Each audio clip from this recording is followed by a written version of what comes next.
Good evening, mums and dads. Welcome to another installment of Heart to Heart. Unfortunately, our hosts will be joining us a bit later because, as you know, with the live, things happen, life happens. So I'll be grabbing the reins for now until they come on, and we'll bring them on as we go along. So tonight we have a guest. Our guest is Dedim Pereke, whom I'd like to bring on screen for introduction. He'll tell us who he is, and then we can therefore introduce the topic afterwards. Dedim Pereke, welcome. Thank you very much. Good evening, mom and dads. Bereke. I'm calling from Pretoria and Pretoria East. I am from Limpopo originally. Then I came to study at Wits University for a degree of electrical engineering. Currently, I'm working at the CSIR.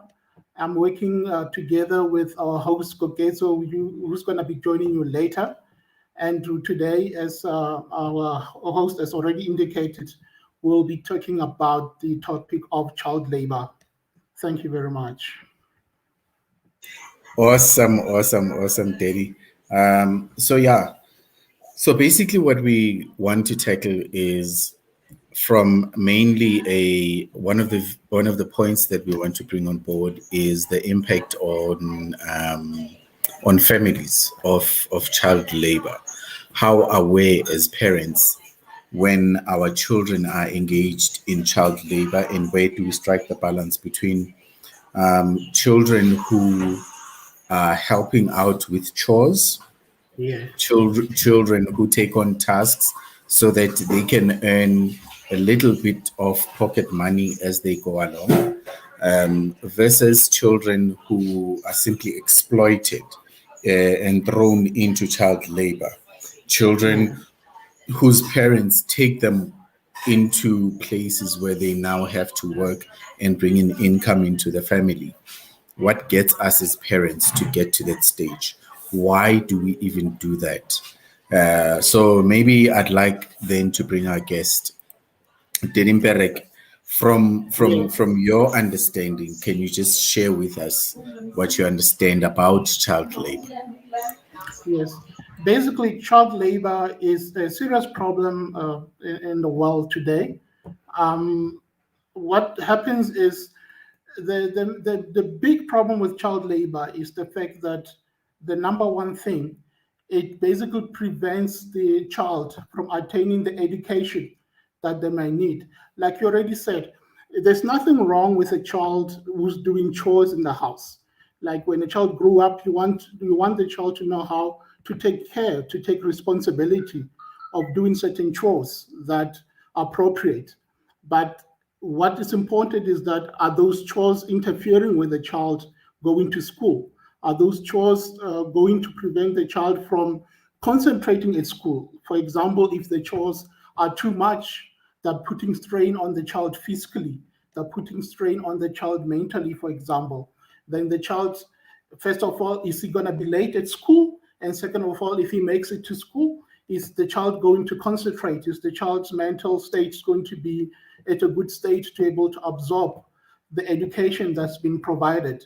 So that's the number one thing that I think we need to look into before everything else about child labor, because it normally starts in poor families where financially they're very strained.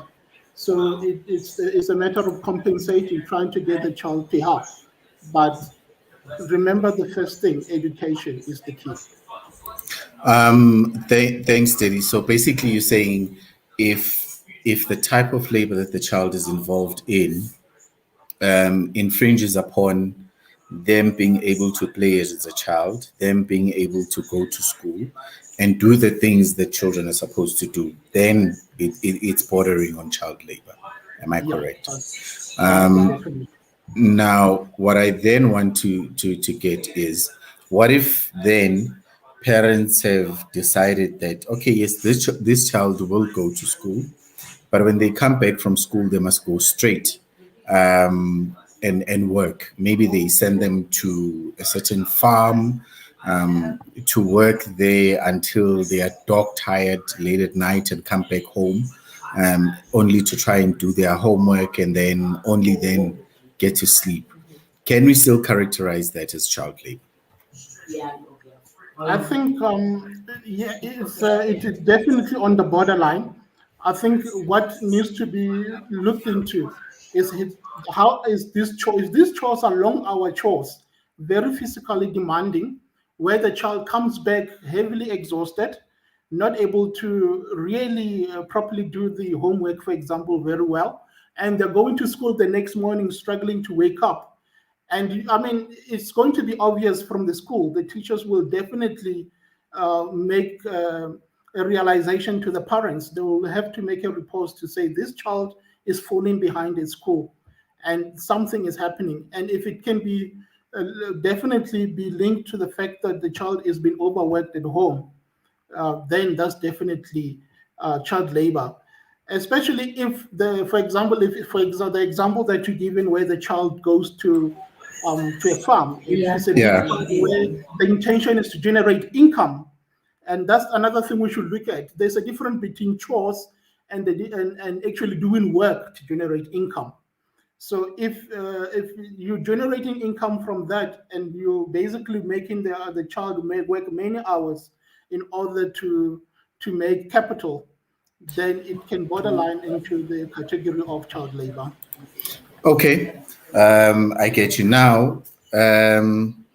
Sex work is work where it's basically where it's where someone trades their bodies for sexual favors in return for compensation. Now, Yes, sir. parents who then say, "Well, now go do that." It's not even a girl child anymore. There are people who want boy children, and there are people who want young girls or little girls. Yes. Can we also characterize that maybe child prostitution is child labor? Yes, definitely. Incidentally, I happen to have seen this firsthand myself. I did take a Okay. trip to Thailand about 4 years ago. It was just a vacation. And then when I was there doing one of the basically excursions during one of the days, then in the boat that I was in, I happened to meet a guy from Australia with his son. And then upon basically bringing up a conversation with the guys, I realized that they had two girls with them. And then the guys were not actually shy to tell. Those girls looked definitely underage. One of the girls looked a bit older. I would say definitely older than 18. But the one of the girls, and I did find out those two girls were sisters. And the guy from Australia was honest enough to tell me that those girls were hired from their parents' house as they are basically companions throughout their trip that they also take into Thailand. So I know that in countries like Southeast Asia, for example, it does happen, and I've seen it happen in my own eyes. You should have seen the stress in the child's face. I would try to strike a conversation with her, and immediately she just couldn't. She just withdrawn and went to sit by herself because of the stress that was caused by just that exercise. And what was painful about this was that it was the parent who actually, according to the guy that told me, that actually let the children go to them for an exchange of money. And I could see that throughout my stay in that country, Thailand, that it is a common thing among the people there. It's culturally it's acceptable for them, as opposed to us. For example, I haven't seen such a thing happening in South Africa on my side. But it seems to me some of the South Asian countries, Southeastern Asian countries, is a common thing where children are being sold by their own parents into sex slave just to generate income. I think it's because of the distress of poverty, because you could see the poverty is rampant in those countries. They don't have a social safety net like we do, for example, with the social rights. So they have to basically delve into those kind of things to make extra income for the family. But it's definitely not acceptable. is certainly something that you can characterize as child abuse and child labor. Wow. That's quite sad. Hey, I'm Yeah, trying to think what would Yo, actually get to push a parent yo, to close their eyes, to yo. numb their heart, and throw their child into child prostitution and child labor. Did you go, yeah, Keto? You're burning. I'm in awe. I'm in awe. Wow. yeah, Did Impereke, did even some, I haven't experienced that, and I can only imagine what a parent would go through to even put the child through that. Um, yeah, it must be traumatic on both sides, or not both. How do you say three sides? But on the child side, on the purchaser side, on the parent side, mm. the child side. Wow. Yeah. No, I didn't see the parents for that particular child that I've seen with my own eyes, but on certain documentary that I've seen from Vietnam, you will see that, from my opinion, the children were not as hurt as the children. Yeah. Where certain children have been sold to Chinese men uh, just for money, and then they will go to China and they never come back, for example. And No. there was a ring that needed to be busted because they were basically dealing with that. But the emotional strain is very obvious on the child. I mean, the child that I've seen myself was not able to engage on a social level with normally with other people. You could see that there is a big shame on her face, and she doesn't really want to expose herself to other people, especially people that she doesn't know. And Yeah. it was very sad. It would be obvious that socially this person would disengage, and these are the effects that child labor will have on children, and it's unfortunate that you've had to see that. I just joined in on the conversation. Um, they didn't break. Um, I don't know. What else would you say that the effects, other than disengagements, socially, Yes. be? Yes, I think the effects can be some of the effects are not seen initially. The first effect is basically the physical effect.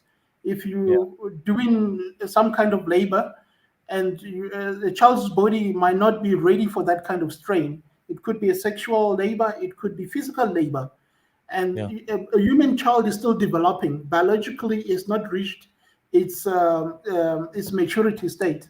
So if you yeah, use that body for work that is not appropriate, you harm it physically. That's the first thing. You're going to harm the child. The child might be in the long run be disabled or impaired in somehow because yeah, of the physical activity that they engaged when they were still young. Yes. And the second one could be emotional, definitely. And the emotional one is visible immediately, but the problem with emotional pain is that it's very difficult to heal those kind of injuries, because if you are broken emotionally, it can basically live with you for the rest of your life, and you will never function it properly will. It as a will. human being in society. So Mm, you will not be like the rest of the other people. So you're going to fall behind. You're going to fall behind in school. You're going to fall behind socially, and you're basically going to be trapped in that cycle of poverty that they were trying to escape in the first place. yeah. Daddy, can we ever find reasons to justify child labor or child prostitution? I'm trying to think in places where it has become the norm. Is it even right to try and think of justifying it? Do we even have to even justify it, especially when it comes to child labor? On my side, I would say you shouldn't justify it at all. Um, there's a very thick line between doing chores and actually doing child labor. And any child deserves the opportunity to grow up in a safe environment, in a protected household where he's not taken advantage of, and where he can grow up and enjoy his childhood and grow up to attain some kind of education, or even if he doesn't have a degree, but to grow up Oh, in a safe environment to such a way that he can become a positive contributor to society, because his humanity was not robbed at a young stage. oh, Yeah, so I don't think you can justify child labor at all. Yeah. Didi Kuketso, your thoughts? Nkarra wa bila, so. no, Savile. Um, Mm. with many issues in our societies, economy comes to the fore. Mm, Um, we won't mention brands, we won't mention names, but that the economy of scales seems to be the the the the the main reason for these companies, for these multinationals to push these narratives. We are convinced that, okay, we're a certain brand, we're this, and you are convinced that I'll look nice in this. But who makes it? Who makes it? Not the brand, but who literally lumangarukang, you know. mm. Oh, I see where you're I'm getting with at. you at all. So So basically, who are the laborers yes, that we whom we may never see, yes, whom we may never know? I know there was a time when even coffee companies or coffee farmers would use Mm, child laborers. I'm saying that because I remember there was a coffee brand, a coffee brand that subscribed to, I think it's fair trade principles, where part of those principles was not to pay people less than the minimum wage, as well as not to embark on in child labor. But I think yeah, in most of the places where you find it's the farms or it's your mass factories, in countries where there is that high level of poverty, then you would find that. yes. But my question always goes back to the home. You know, is it that the parents themselves grew up in a place where they were child laborers, and then they thought it was okay to have children whom they can send to these places who get it is exploited, and then they come back home and they bring the money and they effectively become the breadwinners. it is Mm, exactly that, Daisy. yeah. It is Just exactly just to that. bring some. Sorry, David Kukezo. It is exactly that. I think one is conditioned by exactly that. What you mentioned, Daisy. Yeah. If it is if it is what you grew up in, then you will continue with that chain of thought. Um, I will not, for example, allow my child to be a part of any child labor practice, Mm, because they will know what child labor is. They will know how wrong it is and what's the right thing to do. They will, in essence, understand why it's wrong. So Yeah. they will take part in it. They will not be part of it. So if someone, for example, is brought up in that chain of thought, I believe that they will believe it's right. It's how how I was brought up. It's how things should be done. It's do you do you do you Um, do you follow what I'm yeah, saying? Yeah, yeah. I'm following you as well. Maybe let me throw a spanner in the works. Yeah, Perhaps think of your favorite clothing brand, right? Mm, The one where you have a lot of items on the wardrobe, that brand.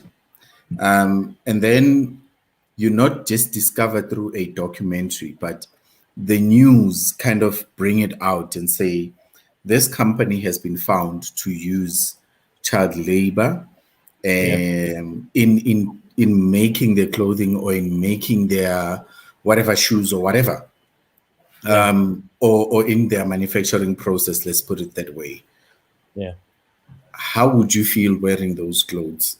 How would you mm, feel knowing that you've paid a premium and most likely the children who have been used have basically been given peanuts, or even if they were paid the minimum wage, the fact that they used children, and then you discover that maybe let's say Doriko Ketso, the one of the children that you get to know about through reports, even though they won't show them, is yeah. probably the same age as your daughter. How would that make you?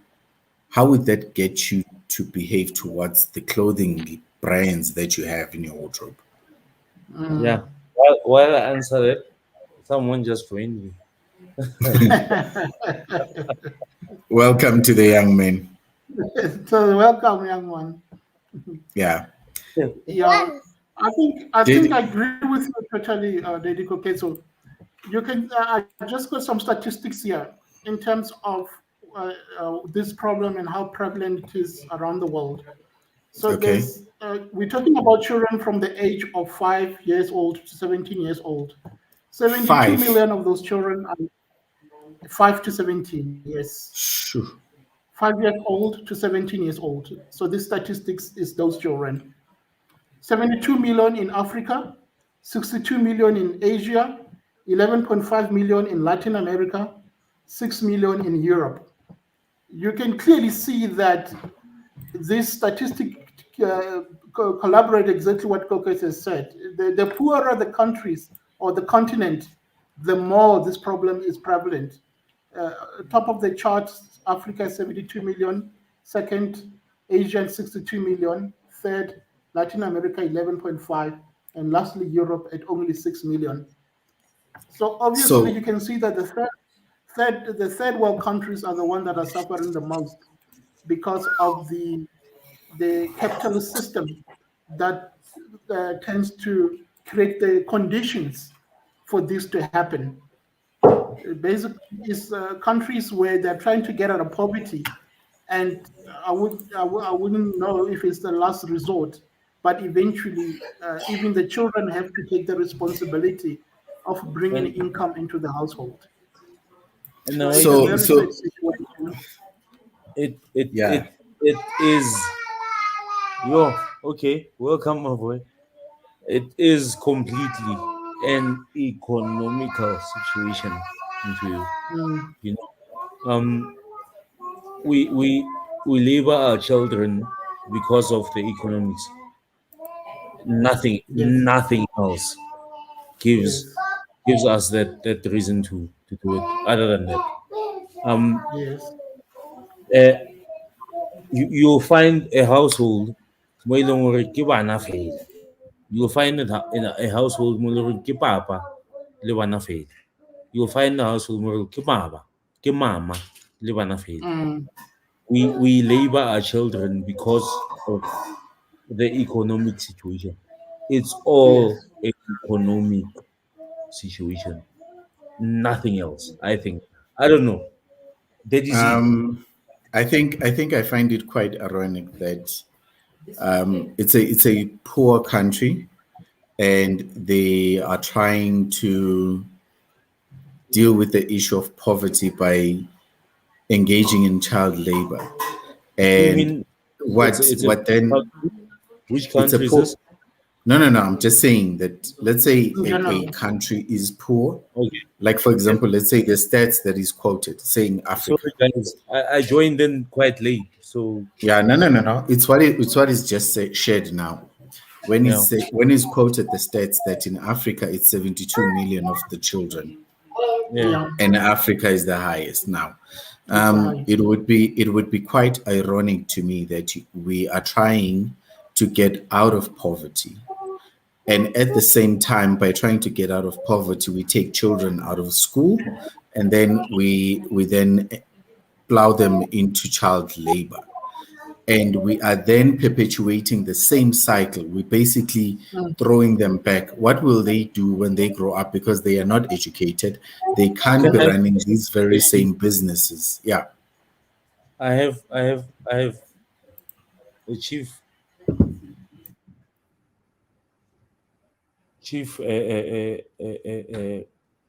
commentator in here. I was hoping you were not put me on the main screen, but yeah, I don't want to taint my screen. There's multiple things coming out of the fridge. Go Okay, ahead. it's fine. um I was just gonna say there's gonna be multiple sounds coming in. There's just well a chief commentator in the well fridge. look it's the joys of being live. Just give It's the joys of being a parent, yes. and of being present. But again, it also shows Dediko Ketso that children are free to be who they are. yes. Yes. They are free to engage and play with daddy, and Mm, part of that then means that at times they tend to interrupt such things, especially when we don't have the luxury of a separated environment, or yes. when at a time when such happens, we are the only ones being there with them. So And that looking after them. means looking after them and being with them. So that basically means that we then have to bear with whatever's coming, with whatever's happening. And if you think then about it, to back to the topic that we're discussing tonight, it's the same concept. When when when a child has not been deprived of a relationship with a parent, they are able to be as expressive. But when a child has been deprived, they would be even afraid to make a sound while the parent is there. And then you think a child who is in child labor, they are no less than a child who is abused. How are Mm. they to function in the home? I wonder, how do they function? Dedimpereke, your thoughts? Yeah, I think this is an unfortunate situation for a child like that. You basically making the child grow up too quickly. In other words, they don't get the opportunity to enjoy their childhood, so they have to quickly grow up as to become parents. And I think one of the, besides the economic drivers that causes the situation, another factor, especially for Africa, that has brought about the high numbers that we're seeing for this problem is also the problem with HIV/AIDS. Because what has happened in our health care system is that we lost a lot of parents during that time when HIV was basically a pandemic, when there was no any form of treatment to the patients.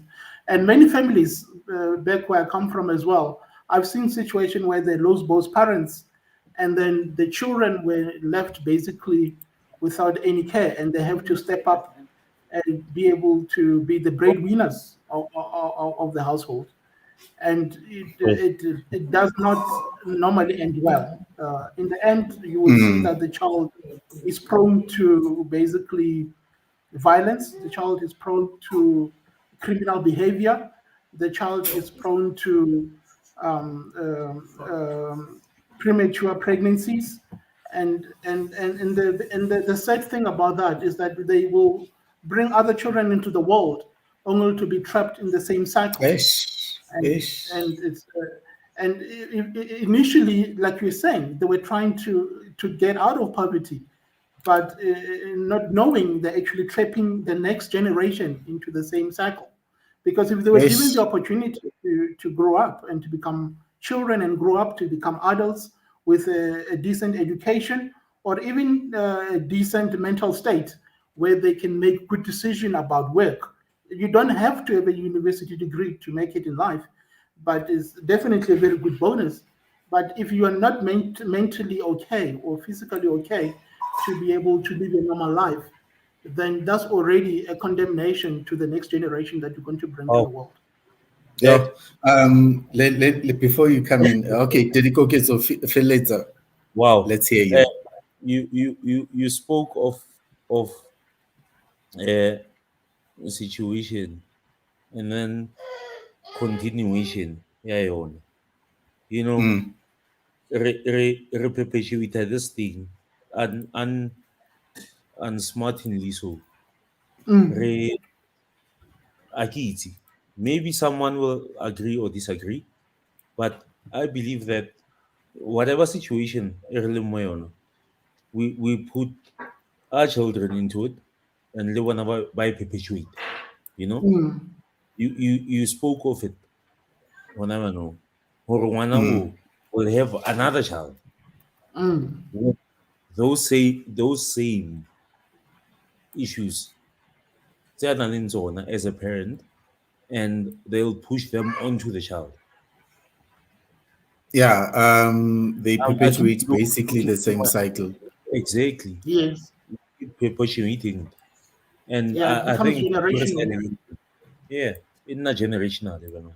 Mm, I think that it would take intentionally it will take poor parents intentionality to get themselves and their children out of that situation. How they can simply say, look, this is where we come from, but you are not going to go there. We would rather struggle. We would rather find other means of getting food, of getting by. But the most important thing is that you go to school, you equip yourself, you learn what you need to learn until you finish, and then Even you if just probably have to leave this place. yes. even if it's school, it is even if it's Yeah. just even if it's business, even if it's not Yes. Yes. something to just Yeah. move us out of this chain of thinking that we're Yeah. in. Mm, Yeah. that's exactly that. I But mean, I think we are in agreement yeah, on that. mm, I I can want give to, an example with my okay. I can give an example with my childhood, for example. I can Yeah, holela mo family e leng rich. To a big extent, you can say I grew up in a poor family where we have to go okay. to school under the tree. We have to worry about what we're going to eat for supper that night. Um, Basically, shoes was a luxury and things like that.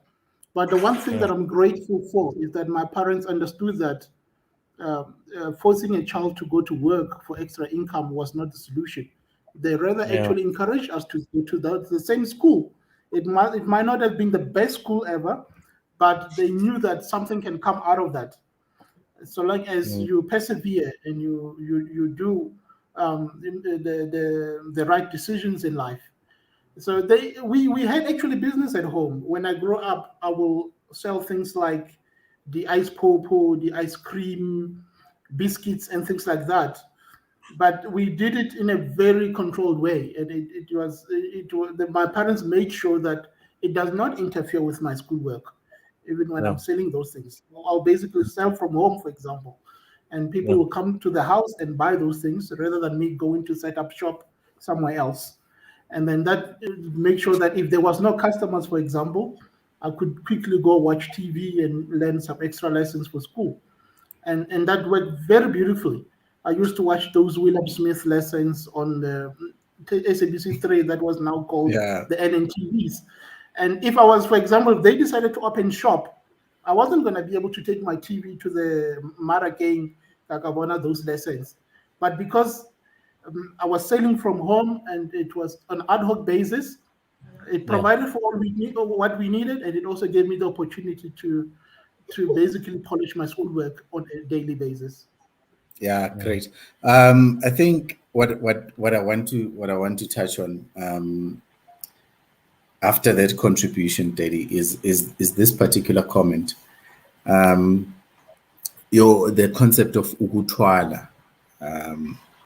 We like there are certain traditional practices or cultural practices that have compromised the girl child to this ugutwala, and condemned a child into child marriage Yo, at a very young age. And how do we then, at this day and age, how do we then still justify ugutwala? you know, I was told by friends that this thing that you're doing, this sorry for the background noise. My son is having fun. The boss. Um, I was told that look, whatever content that you're gonna do with this YouTube thing that you're doing, or this dancing the picture thing that you're doing. Wow, he's breaking things. But okay, um, these things will be there forever. Even he will see the stuff. But laboring out our children is never okay. Be it Ugutwala, be it yo. How can one say this? I don't know if you know, if you guys know. Well, okay, let me not mention names, but how does it feel okay for a parent to leave out their child, be it for work, um, for marriage, for sex, for ukuthwalwa, for how is it ever okay? Where have we lost it as a society? Yeah, no, I agree with you, Didi Koke. You So, know, yeah. Sorry. Just before you come in, yeah. Sorry, there, guys. yeah, it's fine. It's a part. There are things I've come to think about and realize that sometimes we at some point in our history we perverted culture and tradition. There are things that, yes, maybe they have not been perverted, but there are things that have been perverted to become what we now know as our culture and traditions. And we've missed the point. Children, how do we actually ignore our children? How do we mistreat the future? How do we justify even doing that to our children? Because I don't think there's even any rationality for it. Children are the future, and if we are to make sure that we we have sustainability throughout our lifetime, then we need to take care of our children and pass on that history onto them, pass on the right traditions and customs to them. So if we then come and we pervert them and then we pass on the perverted version, what are we doing? Absolutely. I think the strength of a marriage or a household, any family bond, family unit, will rely on both parties being, first of all, mature and be ready to, and being free and emotionally happy to be in such a relationship. If you are in a relationship where one partner is coerced into it and is not forced, obviously, this is not a healthy relationship. And if you think about it going forward and you're going to raise a family in such conditions, it's not going to be a happy family because it was never founded on a true and a good foundation. So I definitely believe that Ugutwala needs to be looked at. I think we need to respect the rights of our children, and we need to protect them more than that, to make sure that when they enter How can into an help you know? institution like marriage, that they are ready, and that they understand what's in that they're actually mature enough to be in there, and they actually consent for it, so that they can be happy and bring up a happy family at the end of the day. And I think, like I was saying earlier on, I've seen such, they don't call it ukutwala, but what's happening in Asia, after my traumatic experience that I've seen in that country that I went on vacation, I watched a couple of documentaries about that part of the world. And what seems to be the problem there was that in China, for example, they've got a they've got a low population of women, where it's very difficult for a man to find a partner for life. So what they do is they go to other countries where they actually buy uh, little girls, and I'm not talking about adults. I'm talking about little girls Heaven. who fall in the same age group between 5 to 17. And so I remember seeing this one documentary where they went to buy a child from Vietnam, and then they actually, the local police actually were basically already bought to support this ring. So they had to come, police from another country to come and assist to locate these children back from China back to where they come from. They don't call it Ukutwala, but you can see that it's the same thing. It's where a child is Yeah, being taken from their household. In this situation, is worse because they have to cross to another continent or another country to start a new life with people they don't even know, with a language that they can't even speak, and they're not even mature enough to be mothers. And then, but they, yet they're forced into that situation. I don't think if sure. I was a girl, I would want my life to be like that. Think about yourself. If it was you, would you think that that is the right thing for you to happen to you or not? I think Definitely not.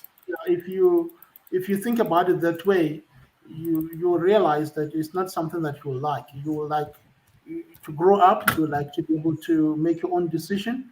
You'll be able to be mature enough before you enter into a relationship like that.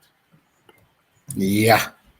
Yeah, you've said a lot, Daddy. Daddy Kogezo? Let's expand it even more. Okay, Um, shoot. you were saying if you are a girl, you wouldn't want that. Mm, Let it be your thought. Would you want that? yeah, no, Let it it be can drive you the other thing. mad. Would you Mm, want that? no, not for my Do you daughter. get that? Yeah. You know, um, I think we need to. This topic needs to expand more. You know, as men, we need to have these conversations about. Look, let's let's rather let's rather teach and and educate our youngsters rather than ukuthwala Mm, and things like that. I was having a conversation with Daddy Evans, Daddy Mpereke. I don't know mm. um who you listed him as on Mbereke. the forum. Mbereke. Yeah, Daddy Mpereke. We looking on building a what should you call it? What should you call it? Daddy Mpereke. I think A we can come up with a right forum name, but it's basically like extra that. lessons, Yeah, we extra looking school we are lessons. both engineers, and we're gonna do math and science to alleviate this labor thing. Our children should be hiring laborers. They shouldn't be made laborers. Mm, I don't know if that makes sense. Did you see? No, I Yes, hear you. It's interesting that you would ask that, because one thing that I wanted to ask was, Sorry about the suppose, background. don't worry, but suppose there's a family that Yeah, finds themselves in that situation, yeah, and they happen to have a conversation with a friend who has watched this and is saying, look, we need to change things. And yeah, they say, I hear you, yeah. but where do I start? How do I start? What would you say? I'd say, Maybe let's start with Dedim Perek. okay, yeah. So I'll I keep think quiet. yes. Look, for people that have already experienced this, first of all, they already, it obviously tells you that they're already in a less fortunate situation than I would have been. I didn't grow up in such an environment, for example. So I will have to first respect the fact that they're in that situation, not look them down for that. But I think one important thing is hope. People need to know that no matter what situation they're in, there's always hope, and there's always a way out of a difficult situation to a better situation. So in families where this is already happening, where children are basically being taken into child labor or some kind of sex labor, I will say, first off, look into the consequences of that will be. It might look like the right solution in the short term, but in the long run, it never works. I haven't seen a situation where it actually pans out right. It always destroys in the end. So I will encourage them to invest in other things, and the first alternative is definitely education. So rather look into taking kids to school, making sure that it doesn't have to be the most expensive school. I went to one of the parent school, but I made it to one of the most prestigious universities. But if you have hope and belief and you've got the right support in the family, it's definitely possible. So if the parents can only just create that environment for the kids, and it starts with the parents. Remember, the children are not in a position where they can make their own decision or even understand the consequences of what they're doing. They're still growing up. Their brain is still developing. They don't have any awareness of the consequence of what they're doing is. So it's up to Yeah.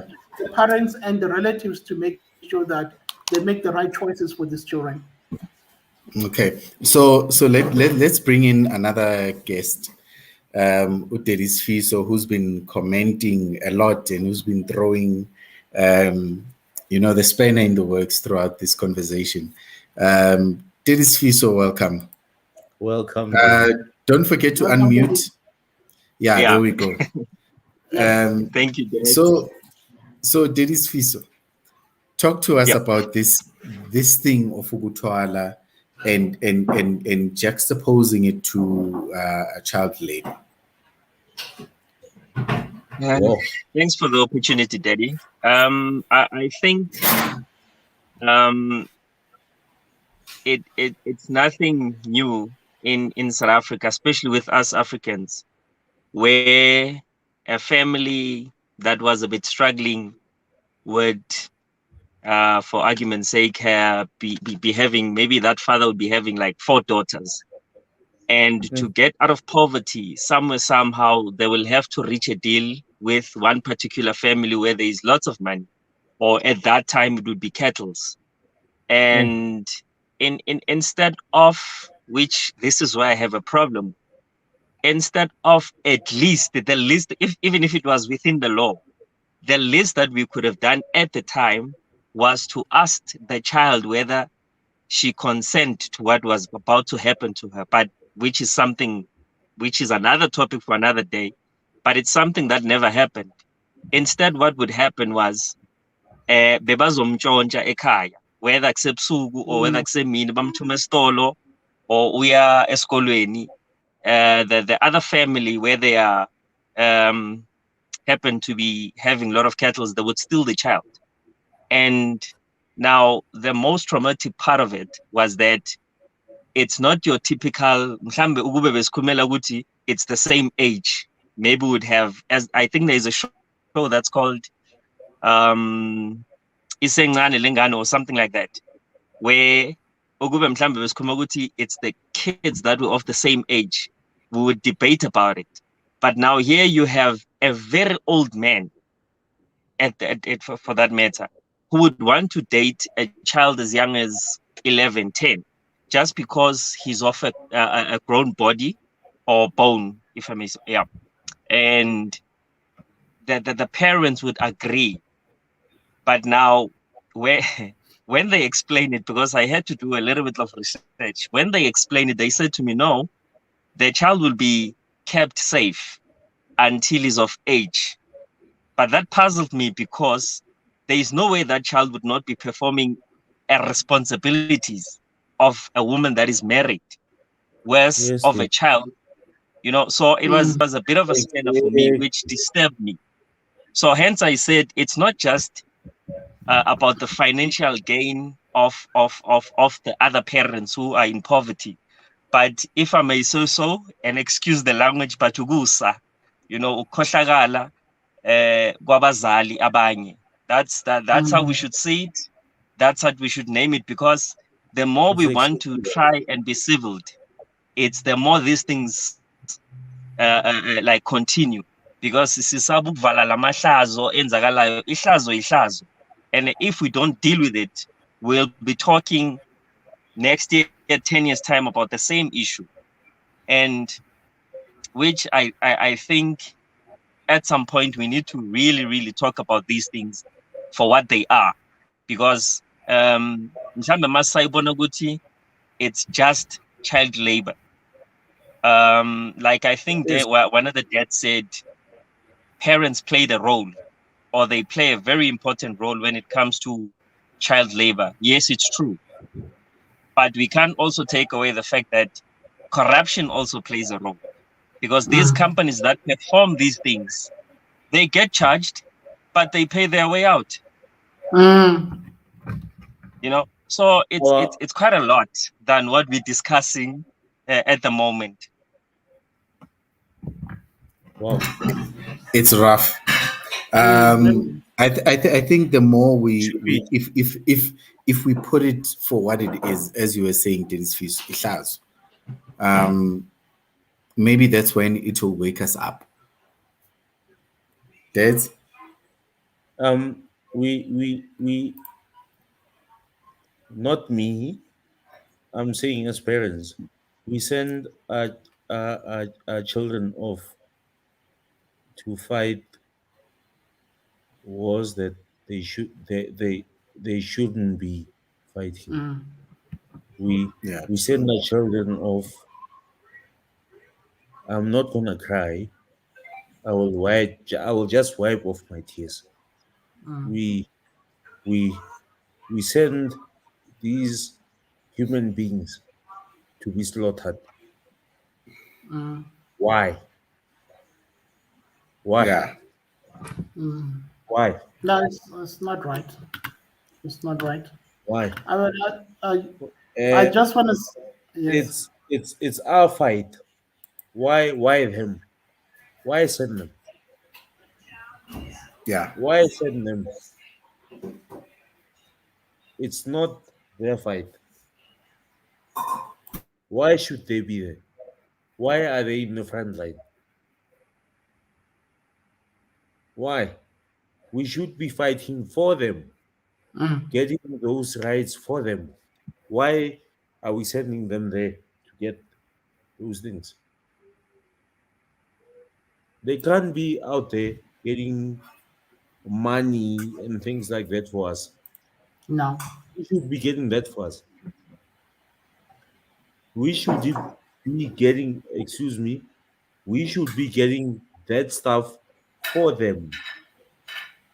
Why are we sending them there? Why uthwalwa? Yeah. It's not right, but in any case,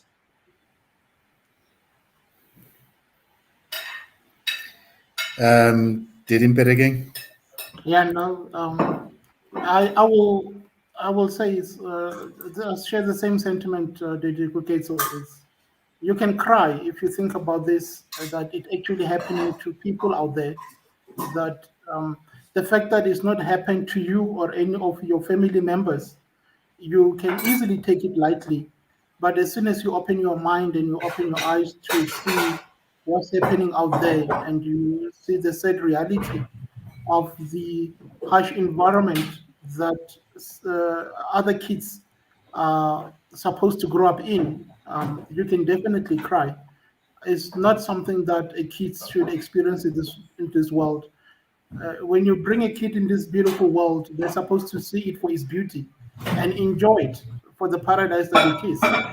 And that's not going to happen if they are taken at a very young age, robbed of that innocence that they have, and forced into labor, into marriage, into sex, against their will. And at that age, in my opinion, they're not even ready to make the right decision. You, as the parent, you need to protect them. You need to make sure that they are safe. You need to make sure that they grow up in a very, very conducive environment, because your future generation depends on that, because they are going to bring forth your grandchildren, and you want to make sure that your grandchildren grow up to live a happy life, and you shouldn't rob them of that happiness. I think it's a sad thing. It's a sin to do that.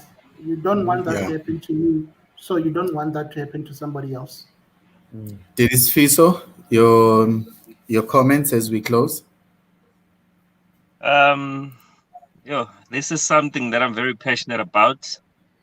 Hence, I spoke about Section 12 of the Child Amendment Bill, which we actually fought about to the point when I was doing a presentation in the Parliament, to the point that they said they will amend it in a way that it makes more sense. Where it says previously, it used to say, I think the minister would give consent for a child to be married as young as 12, between 12 and 16. And I found that to be very disturbing, that Wow. it's the same problems that lead us to where we are today, where you give so much power to people that know nothing, that are so Mm, insensitive to kids, Wow. and they just amend any bill. I think it's within one of our groups that I've shared what I presented in Parliament, where I had a problem. I said, please explain to me under what conditions will the minister allow, whether the parents are there or not, under what conditions, or what would make that minister to say the child can get married at 12 or at 16 for that matter. Wow. And I was very disturbed. I was very disturbed, but I think for as long as we give so much power to people that are not in these platforms, they only Yo. participate when they doing a formality, when they closing their budgets or when they need to report on something, then they come on board. Then we'll have a problem, because all the stakeholders need to come from us as dads that fight every single day for these children.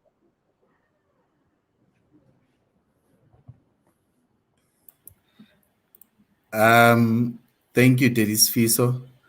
Dedi Mbereke, your last words for tonight. You unmute, Dedi. sorry.